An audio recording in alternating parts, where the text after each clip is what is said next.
रामधन अहीर के द्वार पर एक साधु आकर बोला, बच्चा तेरा कल्याण हो, कुछ साधु पर श्रद्धा कर। रामधन ने जाकर स्त्री से कहा, साधु द्वार पर आए हैं, उन्हें कुछ दे दे। स्त्री बर्तन मांज रही थी और इस घोर चिंता में मग्न थी कि आज भोजन में क्या बनेगा। घर में अनाज का एक दाना भी न था। चैत का महीना था, किंतु यहाँ दोपहर ही को अंधकार छाया था।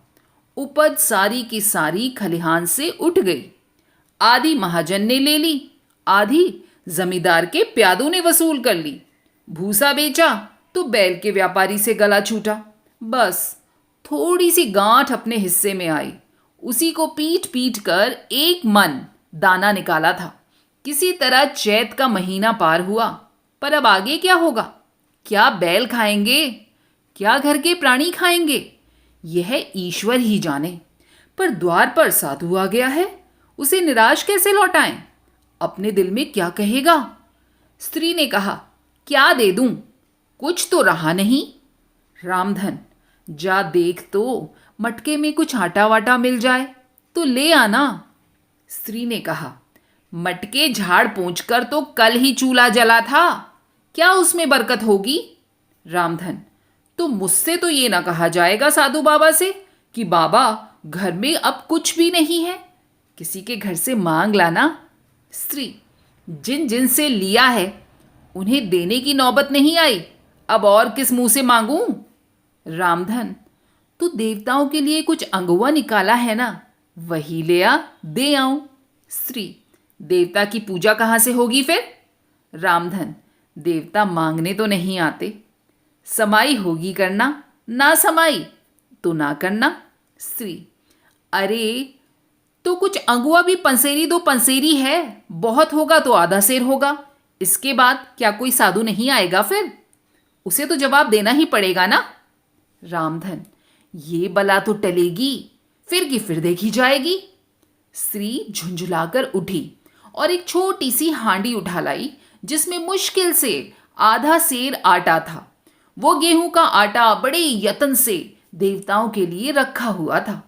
रामधन कुछ देर खड़ा सोचता रहा, तब आटा एक कटोरे में रखकर बाहर आया और साधु की झोली में डाल दिया।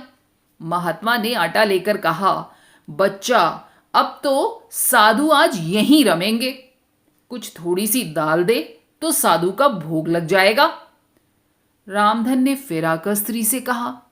संयोग से दाल घर में थी। रामधन ने दाल, नमक, उपले जुटा लिए और फिर कुएं से पानी खींच लाया। साधु ने बड़ी विधि से बाटियां बनाई, दाल पकाई और आलू झोली में से निकालकर भरता बनाया। जब सब सामग्री तैयार हो गई तो रामधन से बोले, बच्चा भगवान के भोग के लिए कौड़ी भर घी चाहिए, रसोई पवित्र ना होगी तो भोग कैसे लगेगा? रामधन, बाबा जी घी तो घर में ना होगा। साधु, बच्चा भगवान का दिया तेरे पास बहुत है, ऐसी बातें ना कह।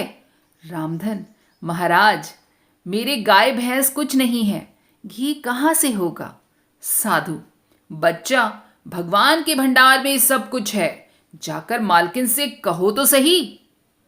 रामधन ने जाकर स्त्री से कहा, घी मांगते हैं। मांगने को भीख, पर घी बिना कौड़ नहीं धसता। स्त्री, तो इसी दाल में से थोड़ा लेकर बनिए कि यहां से ले आओ। जब सब किया है तो इतने के लिए उन्हें क्यों नाराज करते हो? घी आ गया। साधु जी ने ठाकुर जी की पिंडी निकाली, घंटी बजाई और भोग लगाने बैठे।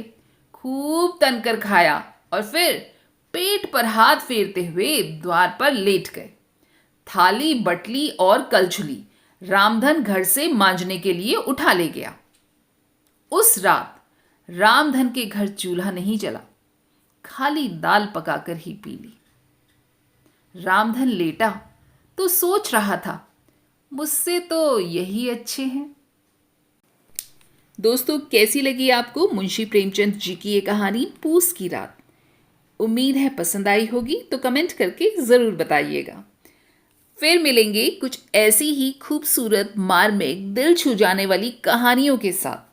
तब तक अपना और अपनों का ठीक से ख्याल रखिएगा। स्वस्थ रहिए और मस्त रहिए। नमस्कार।